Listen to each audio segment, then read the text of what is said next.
progressive. You know, he was a top sergeant of some sort. Here we go.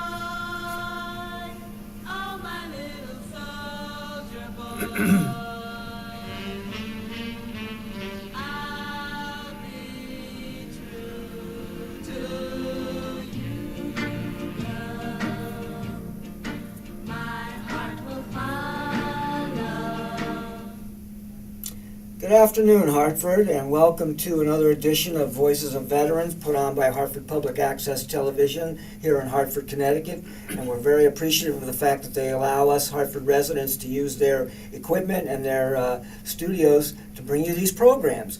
And today, I have the honor of having a guest with me who's a fellow Vietnam veteran, Bill Potvin, who's from Willimantic, right, Bill? Yep. All right, and he's also active in our chapter of Veterans for Peace, Chapter 42 here in Connecticut.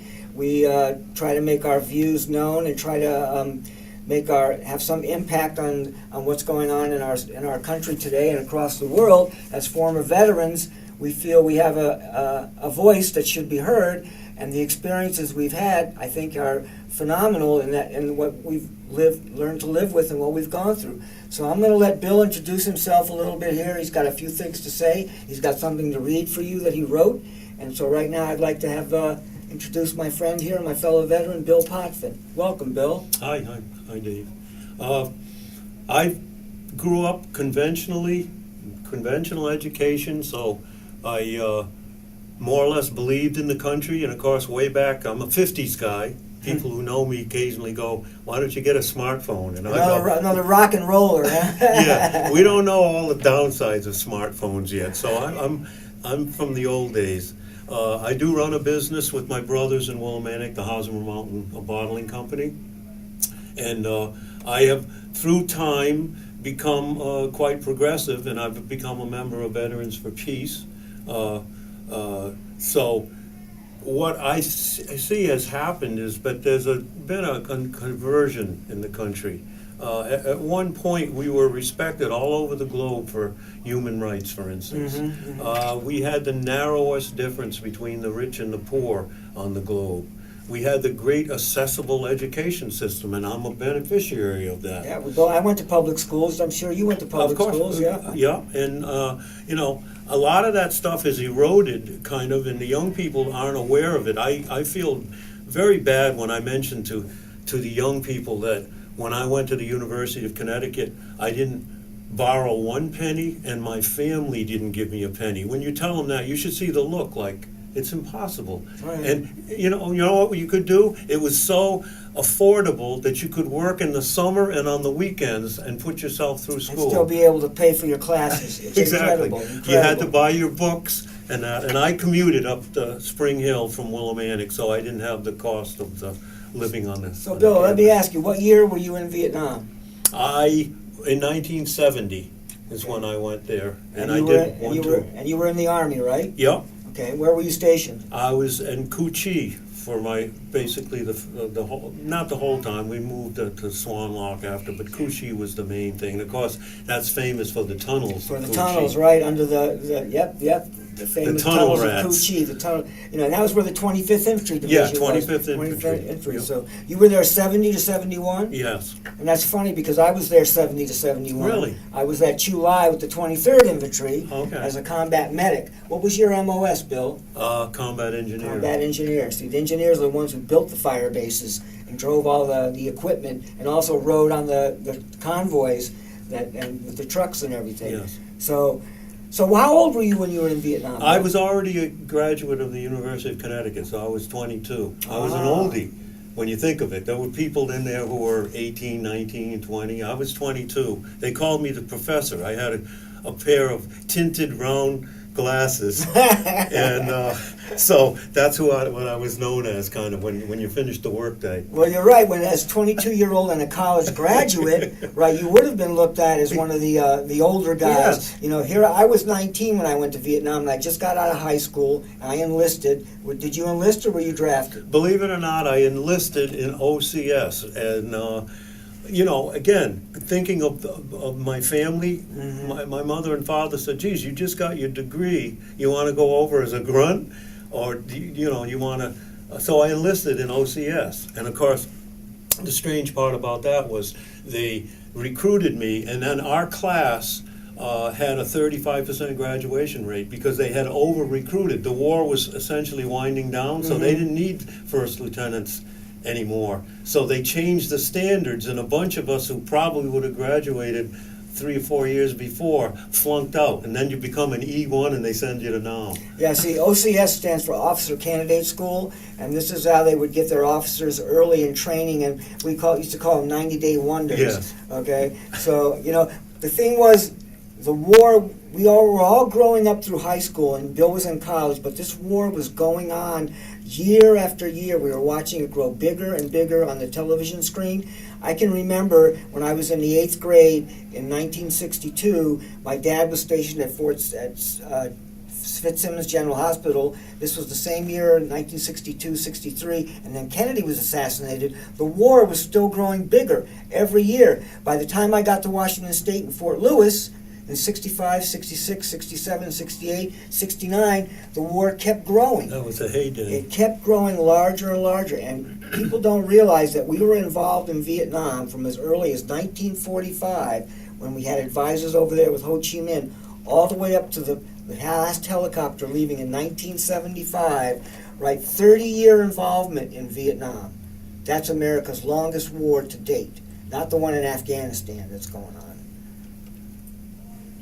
So how did your politics morph after you came home Well, from I the would war? say that I was always somewhat of a liberal person. When I went in the service, I was not really. I had plenty of doubts about whether we were doing the right thing. But again, I had the conventional education. I knew we had so many positive things in our country compared to other countries. So you have a sense of duty, and I kind of fed right into that. Little did I know that we're programmed all up from the little tykes.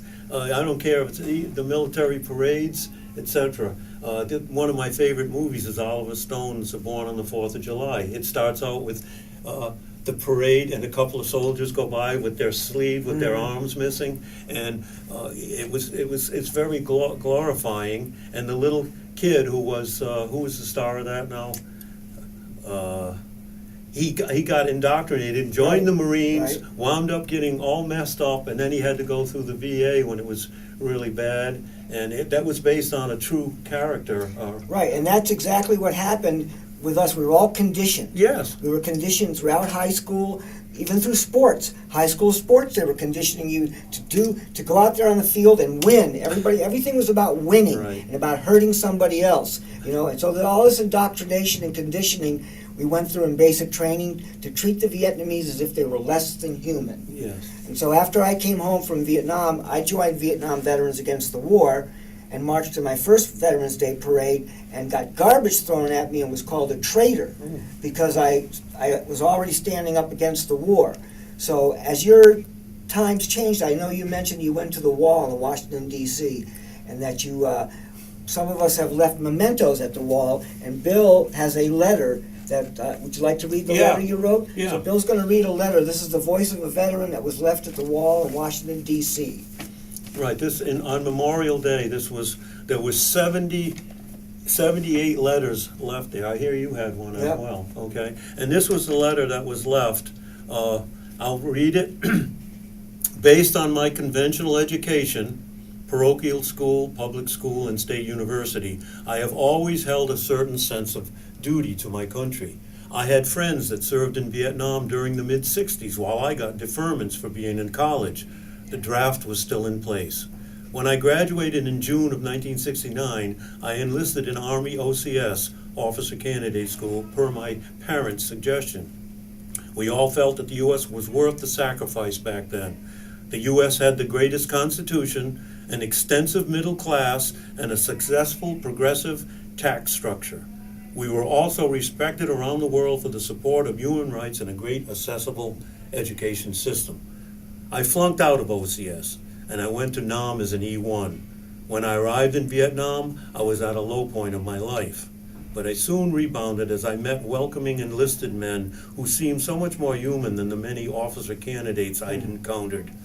I arrived in country in May of 1970, right at the time of the infamous Kent State Massacre. I began my service as a Jeep driver for a company commander for the 65th Engineer Battalion, 25th Infantry Division. Serving one tour of 11 months, I finished as a Spec 5 demolition on several occasions. I was given a Bronze Star. I never felt like we were the bad guys, even after I left Nam to do some time in the States. Now I am a veteran for peace, having joined in the 90s after participating in Stonewalk, a tribute of civilians killed in wars. I have continued to learn more about our addiction to war. And I still believe in national defense, but not national offense, which is what we did in Nam and are doing today pathologically. We preemptively attack, we occupy, and we make enemies incessantly. We lose many young soldiers, as you can observe right here at the wall. I knew at least 4 of them. We also kill and maim many, many innocent enemies, in quotes, but their names are unrecorded. Our actions blatantly violate the Golden Rule and the directives of all major religions. I now see that I was positioned from early years to see ourselves as heroes, when as war participants and aggressors, we are really pawns in a big money-making scheme. Look at all the names in front of you. They were fodder in an immoral, illegal military assault. The Vietnam War was a giant mistake. I feel fortunate that I carry no personal baggage. No friends were blown away. I did not bust any babies' heads, burn any hooches down, or rape any women. I sleep well, and I don't have to self-medicate.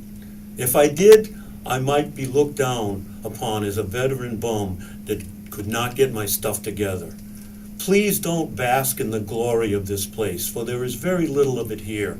These guys all lost their lives, but it was not for defending our country. They got used and paid the ultimate price. It's now known that we were lied to repeatedly during Vietnam, just like we are being lied to today. In our quest for empire, this will always be the case. Please repeat after me, war is a lie, and read the book of the same name by David Swanson. All those names on the wall are begging you for that. Well done, Bill, well done.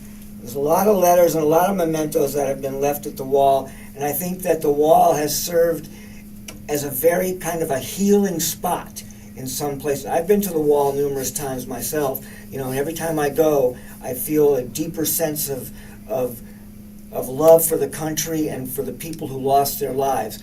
And sometimes, veterans of other wars have said to us, and I've heard this from guys at the VFW, about you guys lost your war. How come you didn't win that war in Vietnam? Well, this is my answer to them. The only ones who lost the war in Vietnam are the ones whose names are on the wall. They lost their lives. Those of us who came home, we won because we survived. We're still here. We're still alive. And I think our mission today, at least my mission, has been to make sure that America doesn't forget and tries not to make the same mistakes that were made in the past. We have to learn from our mistakes, otherwise we're doomed to keep repeating the past. That's why I think organizations like Veterans for Peace and Iraq Veterans Against the War exist and why they're still here. That's why this program, Voices of Veterans, is just one more piece of the story that needs to be told and needs to be heard. So, that's why I support whistleblowers, by the way, too. Because whistleblowers go against the system. They often tell the truth, and you can be guaranteed if you're a whistleblower, your life is going to be negatively impacted, like it was with Chelsea Manning. Winner Reality, the girl. Right, the woman who's been thrown to the wolves for what she did. And Bergdorf, who walked off of his post and was held by the Taliban for 5 years. That was not a vacation he was on. They don't treat you very well when you're held by the enemy. And this is the other thing that people don't understand. This is why someone like John McCain, who was just buried not too long ago, was a Vietnam veteran, well respected by a lot of veterans. He was one of the few veterans who came out against the use of torture by the CIA and came out against waterboarding, because he understood that if we as a country supported that legally and by actual, our government departments, we were setting ourselves up to have the same thing done to us if we were captured. Of course. In fact, the Geneva Convention states, and this is for medics, was something very important, that after we care for our own wounded, according to the Geneva Convention and the rules of war, I'm supposed to care for enemy wounded. And that's what I did. And in fact, I went into POW cages that were where suspected VC were being held and sutured up a suspected VC. Mm-hmm. And then the next day, commendable. And the next day when we came back, we found out that all of the stitches had been ripped out by the white mice, the police, the Vietnamese police, who were brutalizing their own people. This is what war does to you. Sometimes it turns you into the one thing you don't want to be. What you do is what you become sometimes. That's what another Vietnam veteran said to me, So, Bill, tell me what else you've been doing as far as, your activities with the Veterans for Peace. I know you and Jim are active around the state. Yeah, I believe that we should align ourselves with some of the, for instance, we got together in Hartford there for the anti-gun rally. Right. And that's important that people, when Jim and I held that banner out, Veterans for Peace, I'd say at least 30 people wanted to have pictures taken with it. They just were so excited about the fact that some veterans felt just like us, that we don't need automatic weapons in cities and everywhere, Right. So those are the kind of things where you want to position yourself to show you have a bigger voice having served, and why not use it to show that, and I'm not sure as far as veterans go, the Veterans for Peace might be, a small group of 5% of all veterans. I know there are some veterans that at some of the clubs can be kind of warmongerish, So I worry about that, but I want to make sure that I spend the rest of my life trying to do the right thing and using my experience as a little bit of a... Yes, Veterans for Peace and groups like Vietnam Veterans Against the War and Iraq Veterans Against the War, we're not anti-veteran. What we are is we're anti-war. And we're anti the use of the veterans and the use of our military to enrich the industrial military complex, which is what's happened. War is a racket, as General Smedley Butler said, and it's there to make to enrich the pockets of the war machine.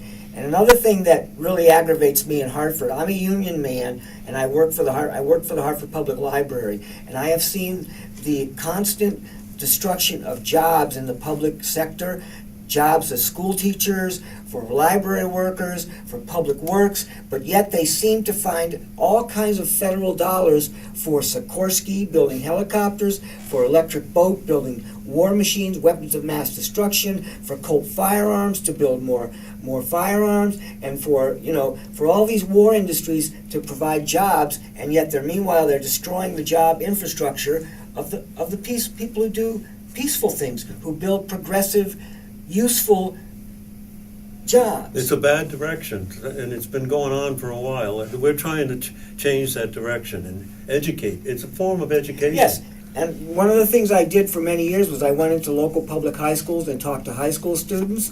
And just as a public announcement here, the Connecticut Coalition for Peace and Justice Conference on November 10th in 2018 is going to be held at Middlesex Community College in 100 Training Hill Road, Middletown, Connecticut. Chapman Hall, room 808. Saturday, November 10th, 11 to 4 p.m. It's going to have featured speakers. The new priorities are needed now. We have to talk about the attacks on Medicaid and food stamps, about libraries closing in Hartford. Oh, I'm glad that Jim put that in there. Devastating changes to environmental protections in the face of severe environmental events, localities faced with cuts in education and even bankruptcy, unfounded deteriorating infrastructure, and the return to law and order mentality while militarizing law enforcement rather than improving the relationship of the police to their communities. All these while increasing huge amounts of our resources to a war machine that long ago stopped serving national issues. That's what the new priorities are needed now, and that's what people are going to be talking about. Visit the event on Facebook. It's not on there yet, but it will be. Organizing for Peace and Resisting the Politics of Fear, sponsored by Hope Out Loud, Connecticut Coalition for Peace and Justice, No Nukes, No War, Greater New Haven Peace Council, and of course Veterans for Peace, Chapter 42. So if you want more information, contact Steve Kravisky at mxcc.comnet.edu at Middlesex Community College. So that's something that we hope to be involved in on November 10th, which is the day before Veterans Day, November 11th actually, which is really should be called Armistice Day. Yeah, that's morphed away from what the From original what it used purpose. to be, from what it Yeah, used to now be. it's the Veterans Day can be kind of militaristic. It is. Very. It is. And when we used to have we used to march in the Veterans Day Parade here in Hartford, and interestingly enough, when I put our organization into march over 10 or 15 years ago, they were trying to keep us out of the parade. I went there one All time right? too. I did. And then our lawyer, Peter Goslin, fought them on it and said, this is a march put on by the city of Hartford. You cannot tell a local group that they cannot participate in the march. So at first they were trying to keep us out, and I told them, okay, well, we'll march at the back of we'll be the last thing everybody sees. We'll march at the end of the parade. And then they rethought that, and they came back and they said, no, you know what, we'll put you right up here where everybody else is. You'll have a slot. So after that, for every year that we did that, we had a group that marched in the parade. And as we marched, we noticed how militaristic the surroundings were. The whole thing was a display of equipment, and then behind us they would have constant explosions when they were setting off, rounds behind us. Every time a round went off, I couldn't help it. I jumped. When I was walking, one of my buddies said to me, every time they shoot one off, you jump. And then they had a flyover too. So all of these instruments of destruction were what the parade was about, instead of remembering that it was Armistice Day. Yeah, it was the day, the end war, the end all wars. The 11th hour, the 11th day, the 11th month, and they've totally, named it. Yeah. And this meaning went away pretty much entirely. Yes, it did. I think it did. Yes, it did. Yeah. So, Bill, I'm glad to hear that you don't seem to have felt that you suffer from PTSD. No, Okay. nothing. I'm kind of a loosey-goosey guy. Even when I was there, I never felt like being paranoid was any help at all. I remember being in the Jeep one time, and a rocket came in and blew up in the sand about 20 feet away. I just quietly got under the Jeep. That's all. So when you're in a place where you know they're trying to kill you 24 hours a day, Yeah. It's not paranoid. You're not being paranoid to be careful. Yeah. Okay, they are trying to kill you. But it was luck. A lot of it is luck. If that thing had hit me, that would be the end. I wouldn't be here. Right. And we don't think about that when we think about people who are underneath constant war zones, who are suffering from explosions, like these kids that are being killed by drones. That's another thing we're almost finished here. So that's another thing we have to realize, is that there's a lot of collateral damage that's being done in all of these wars that we're engaged in, and the fact that we're killing a lot of innocent people, including women and children, is not making us any No, friends. it's a recruiting mechanism It is. for the enemy. It is. is. When we were in Vietnam, every time we burned a village with a Zippo, all right, every time we burned down a village, we made about 10 more VC. All right, we created more enemies. We didn't destroy them. We made them. And I read something interesting. The drone pilots, when they were in training, they were told the small targets that they could see were fun-sized targets, and those targets that they were calling fun-sized targets were children. Oh my God.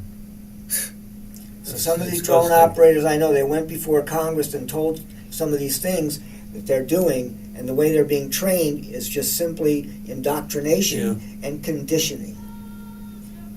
And that's what we've suffered from, a lot of conditioning. A lot of indoctrination has turned the heads of Americans and has made us come to love the military-industrial complex. Well, Bill, I'm got to thank you for coming and Yes, reading your glad you letter. came by. And, we'll continue with this program at a later date. We hopefully will have other people on, will come in and participate in Voices of Veterans. And this program will continue to grow. And the people of Hartford, I think,